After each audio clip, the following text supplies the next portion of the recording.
TDP Janasena BJP కూటమి అధికారంలోకి రాగానే నెలకు 4000 పింఛన్ను ఇంటి వద్దకు ఇస్తామని గాజు గ్లాసు కమలంపు గుర్తులను ప్రజల్లోకి తీసుకెళ్లాలని మాజీ ఎమ్మెల్యే నియోజకవర్గ టీడీపీ ఇన్ఛార్జ్ పీలా గోవింద సత్యనారాయణ అన్నారు. ఈ సందర్భంగా చంద్రబాబు ముఖ్యమంత్రిగా ప్రధానిగా నరేంద్ర మోడీ అవగానే అన్నా క్యాంటీన్లను పునరుద్ధరిస్తామన్నారు. అనకాపల్లి మండలంలోని పలు గ్రామాల ఉపాధి హామీ కూలీలతో మాజీ శాసనసభ్యులు నియోజకవర్గ టీడీపీ ఇన్ఛార్జ్ పీలా గోవింద సత్యనారాయణ పాల్గొన్నారు.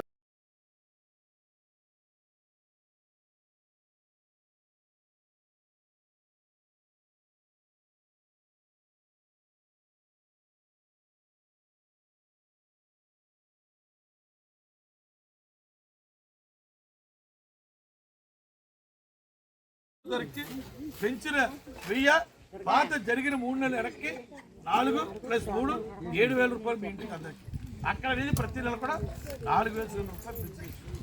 అలాగే 60 సంవత్సరాలు పెంచిన 50 సంవత్సరాలు పెంచిన. అలాగే అంగవైకల్యం ఉన్న వాళ్ళకి 3,000 నుంచి 6,000 రూపాయలు ఇస్తారు. దేశ చరిత్రలో ఫస్ట్ టైం ఆడవాళ్ళకి ఎప్పుడు కూడా పింఛని లేదు, యుక్త వయసు వాళ్ళకి పింఛని లేదు. ఫస్ట్ టైం చంద్రబాబు 18 సంవత్సరాల నుంచి 59 సంవత్సరాల వరకు 15 క్యాంటీన్ ఓపెన్ చేయించారు. అన్న క్యాంటీన్ తీసి ఆ రోజు మందులన్నీ కూడా మా సుహాసిని చెప్పినట్టు మందులందరికీ ఫ్రీ, ఎవరికి కూడా రూపాయి హాస్పిటల్ పరిధిలో ఎక్కడ కూడా రూపాయి లంచం తీసుకోకూడదని బాత్రూమ్ పక్కన కూడా భోజనం చేసే పరిస్థితి విషయంలో అంత జాగ్రత్త తీసుకున్నాం.